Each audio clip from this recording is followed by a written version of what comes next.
Você compraria para você ou daria de presente uma bolsa de 38 mil dólares, cujo custo de fabricação é menos de $1.000? Ocorre que vários chineses estão expondo várias marcas como Prada, Chanel, expondo que na verdade o custo de fabricação dessas bolsas luxuosas é muito inferior ao preço que é vendido nas lojas oficiais. Nesse vídeo eu estou aqui com o Sérgio, presidente do Instituto Mises Brasil. A gente vai fazer uma análise econômica em cima disso. Será que as lojas estão certas, estão erradas de comercializar muito acima do custo de fabricação? E também alguns comentários assim de uns esquerdistas, uns comunas aí. A gente vai discutir essas inconsistências a respeito do tema. Então, Sérgio, eu vou começar te perguntando. Afinal, é errado a loja vender mais do que o custo de fabricação? Assim, se a gente não for marxista, se a gente não acreditar na teoria do valor do trabalho, sem dúvida nenhuma, isso é ação empresarial. A gente vai atrás, a gente descobre quanto que as pessoas, os clientes querem estar pagando num produto e a gente acha uma maneira de estar produzindo. Vamos ver aqui, ó. Eu vou deixar o vídeo passando aqui pra vocês. This Birkin bag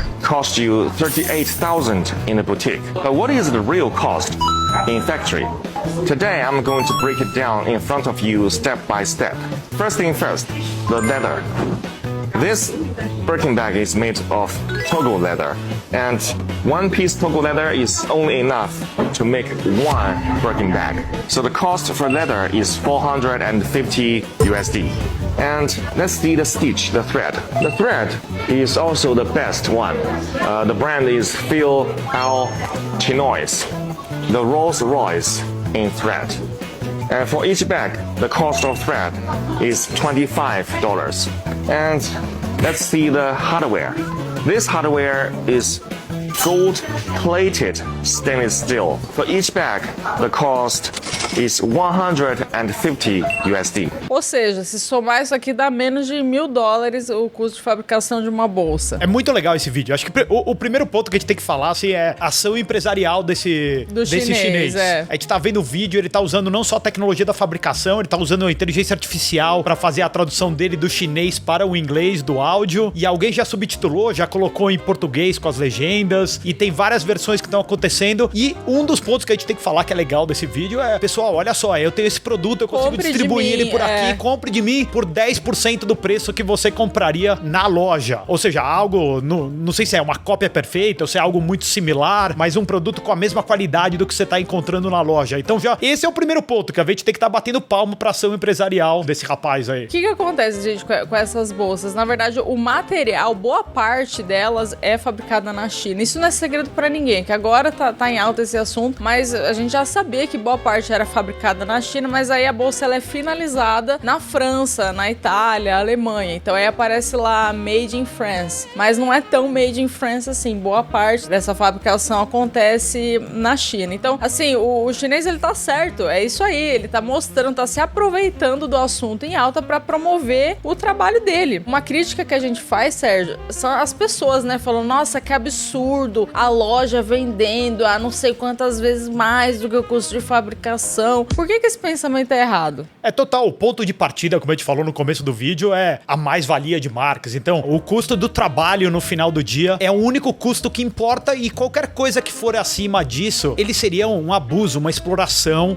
onde a gente tá pegando e fazendo lucro capitalista malvado. Mas esse é um erro que não é só de Marx. Muita parte da economia moderna, e até desde Adam Smith, né? Então a gente até briga que Adam Smith é o avô de Marx, porque ele vai lá e é quem coloca, assim, na raiz a teoria do valor do trabalho. Não, o que determina o valor de um produto é o quanto que o cliente, o consumidor, né, seja um produto ou um serviço, tá disposto a estar pagando. E os empreendedores, o que eles têm que fazer é ir atrás e descobrir como produzir isso daqui. E uma outra falácia que a gente vê das pessoas que estão batendo nesse vídeo, falando, olha a exploração que essas marcas fazem sobre as outras pessoas, aqui é só o custo de produção, pessoal. Tem depois todos os custos tributários, a gente tem os custos de marketing, logística, de desenvolvimento do produto, tem uma série de outros custos custos que a gente não tá também incluindo aí. Esse é o custo direto de fabricação na loja e, com certeza, esse rapaz chinesinho, ele também tá tendo lucro aí dentro. Então, também não é só ele direto, né, Nanda? Sim. Aí tem um comentário de uma menina aqui que ela disse o seguinte, Sérgio, queria ouvir sua opinião. Ela falou assim: o capitalismo colapsando, eu vivi por esse dia. E pior do que o comentário é que tem 40.5 mil likes. É o contrário, é todo mundo descobrindo uma oportunidade de negócio aí, o chinesinho é o capitalismo puro, a gente vê, o chinesinho tá lá falando, eu vou produzir melhor, e agora, a outra empresa, o que ela tem que fazer? Ela tem que continuar inovando, ela tem que trazer outros produtos pro mercado. É isso, capitalismo é isso, a livre iniciativa, a competição, é essa competição o tempo inteiro que a gente tá vendo, é a busca pela inovação por atender melhor o cliente. Às vezes você vai atender melhor o cliente pelo design, pela qualidade do produto, pela novidade do produto, às vezes você vai atender melhor o cliente por conseguir reduzir o custo de produção, levar pra linha de frente o produto mais barato. E é isso que a gente tá vendo. Eu acho que essa pessoa não entendeu nada o que é a competição, o capitalismo, e nem o que o chinesinho tá vendo. Eu acho que ela tá vendo pelo prisma total de, olha, estamos demonstrando a exploração do que tá acontecendo. E na verdade, assim, é aquela história do valor subjetivo, né? Porque muita gente olha isso daí, olha uma bolsa e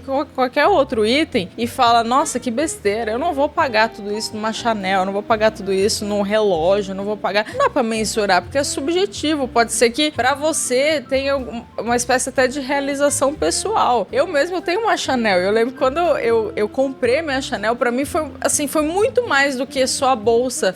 Eu nunca achei na minha vida que eu compraria uma Chanel. Então, existe também a teoria do valor subjetivo, que é algo que os austríacos reforçam bastante, né? Não, é isso mesmo, essa contrastação. Então, talvez o erro principal de Marx seja essa história da teoria do valor trabalho, e depois ele desenvolve todo o seu trabalho sobre isso, até o principal erro de Adam Smith, daí a gente pode falar de novo, que é essa ideia também de quase que não jogar totalmente no lixo a teoria subjetiva do valor, mas colocar ela junto aí com a teoria do valor trabalho. Então é isso mesmo, as avaliações são subjetivas, o que eu gosto é diferente do que a Nanda gosta. Eu não vou comprar uma bolsa Chanel, não vou comprar uma bolsa de 40 mil dólares pra mim, ou mesmo eu vou falar, Nanda, é um exagero eu te pagar tudo isso daqui, mas se a Nanda quiser, ela vai. E ela olha pras raquetes de squash que eu compro e fala, cara, para de comprar raquete de squash, você tem que gastar 5 mil dólares por ano de raquete de squash. Não preciso. Isso daí tem uma teoria, né, que não é, eu acho que ele não é austríaco, né, Sérgio, mas é o efeito Veblen, que ele diz o seguinte, que o preço elevado não afasta o consumidor, mas o atrai, pois o custo alto é visto como sinal de exclusividade, luxo e superioridade. Então,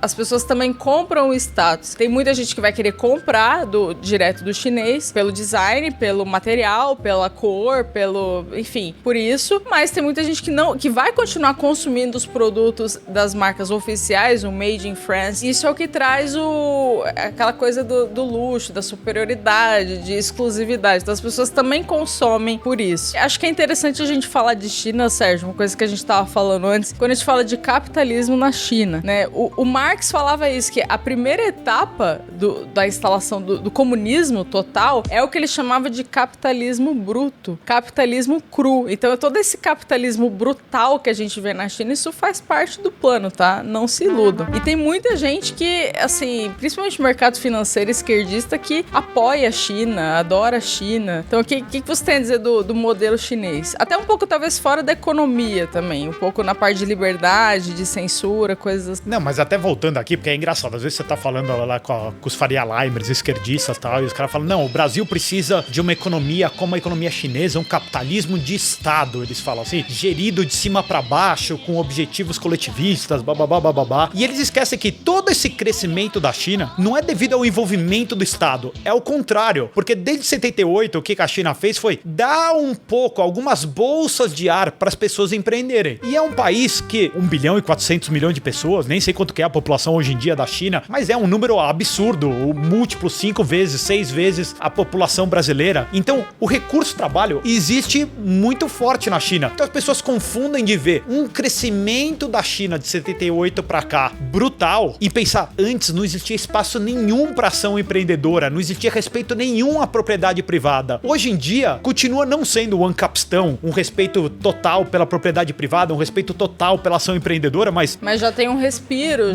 tem um respiro, tem algo a mais. Então, apesar do envolvimento do Estado na economia chinesa, a gente vê a ação empreendedora florescendo em algumas partes da economia chinesa. E não por causa do Perfeito, Estado. perfeito. Aí, apesar, não por por causa. Essa é uma confusão constante que a gente vê das pessoas que amam o sistema econômico chinês. Pensar assim, não, ele apareceu do nada, o sistema econômico chinês. Ele esquece tudo que a China passou anteriormente, todo o bolsão de liberdade que foi colocado, e por aqui eu não tô querendo falar que a China é um lugar livre, mas perto do que era pré-78, é muito melhor. A China é um país muito mais livre que antes, do que na época Mao Tse-tung e toda essa parte anterior, né? Não, mas tudo isso que a gente tá vendo é bem legal de pensar desse ponto de vista empreendedor, né? Não sei se você viu, Sérgio, que teve uma consumidora, uma pessoa que foi comprar na loja e ela processou a empresa, porque tem essa história, né? Que não é qualquer pessoa que pode ir lá na loja e comprar, você tem que ter todo um histórico, a companhia ela tem que meio que te aprovar a venda de determinados objetos. E assim, a empresa não está errada de fazer isso, é uma decisão do empresário, mas a gente percebe essa cultura intervencionista de achar que é o Estado que tem que resolver todas as coisas, e no caso dessa pessoa até recorreu judicialmente, como se a empresa tivesse que agir de determinada maneira, né? Não, e provavelmente algum juiz que não sabe nada de economia, não entende nada como os mercados funcionam, ele só vai ver o abuso da empresa contra o consumidor, contra as outras pessoas. Isso acontece o tempo inteiro, não tem multifamily office que só atende cliente que é de determinado tamanho,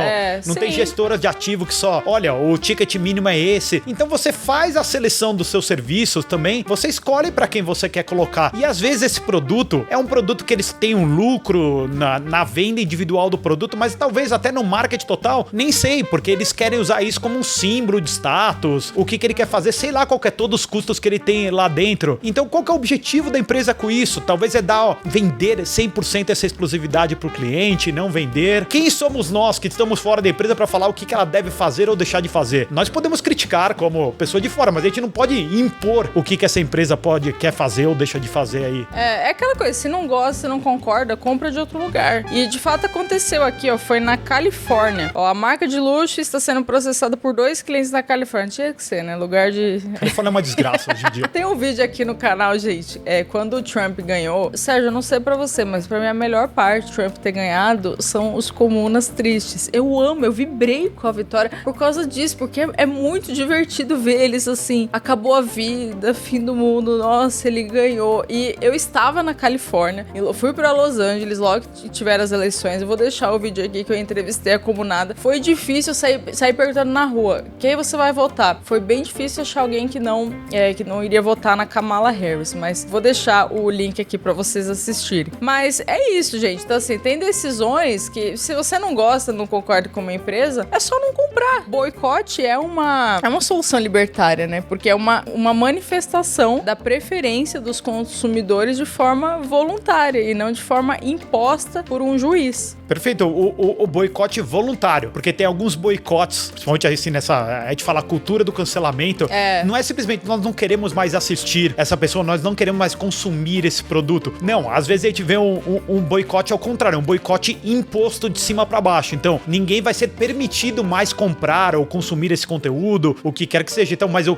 boicote voluntário, total dentro. Total, Essa é a beleza do livre mercado. Você compra aquilo que você quer comprar, aquilo que você apoia, a empresa que você compartilha os valores, tudo isso daqui, o produto que você sente necessidade de comprar ou vontade, pura e simplesmente tá comprando, essa é a beleza, é a livre escolha que você tem pra fazer o seu consumo, né? E ainda falando sobre as intervenções estatais, sobre justificativa, porque a pessoa se sentiu ofendida, discriminada, um outro caso, a gente falou desde da Califórnia, mas teve um caso recente também do Nubank, aqui no Parque do Ibirapuera. Você viu isso daí, Sérgio? Não tô sabendo, não. O que aconteceu? O Nubank, após notificação da prefeitura, a área VIP do Nubank no Parque Ibirapuera agora é aberta ao público geral por R$150, porque eles colocaram uma espécie de casa Nubank ultravioleta, espaço VIP no portão 7 do Parque Ibirapuera. Era exclusivo para clientes de alta renda do banco, mas após exigência da prefeitura, passou a permitir acesso ao público mediante o pagamento de R$150 por 2 horas. Olha que absurdo, né? A prefeitura intervindo nisso, porque as pessoas vão se sentir discriminadas. É muito bizarro isso. Não, é um absurdo total, mas é até uma ironia, porque o Nubank talvez seja uma das empresas mais woke do Brasil, uma das empresas mais que abraça todas essas pautas da esquerda, pelo menos no ponto de vista de marketing da empresa. Então, até legal eles sentirem um pouco na pele aí o que tá acontecendo, né? O jogo parece que jogo virou. Então, gente, isso que a gente tá falando do boicote voluntário, é possível que com essa exposição do que tá acontecendo na China, as pessoas realmente acordem e falem, eu não vou pagar 30 mil dólares, não vou pagar tudo isso numa bolsa, sendo que eu posso comprar direto da China. Então, mas isso vai ocorrer de forma totalmente sem nenhuma intervenção estatal, no sentido de forçar as pessoas a consumirem ou não determinados produtos, né, Sérgio? Então é interessante a gente acompanhar tudo isso que está acontecendo, é um objeto de análise econômica. E tirar da cabeça essa história que é o preço de produção que determina o valor do produto. Não, pessoal, é a vontade subjetiva, o valor subjetivo que cada um de nós dá ao produto, senão a gente vira todo mundo fininho de Marx aí. E a utilidade marginal também, né? Tem esse ponto também que é interessante explicar para as pessoas. Então é isso, pessoal. Se você ficou com a gente até o final, comenta o eu fiquei. Comenta o que você achou desse vídeo. Se você já comprou algum item assim considerado muito absurdo, se alguém falou para você que era muito caro, mas se para você foi algum tipo de realização pessoal. Muito obrigada por assistirem, pessoal, e até a próxima.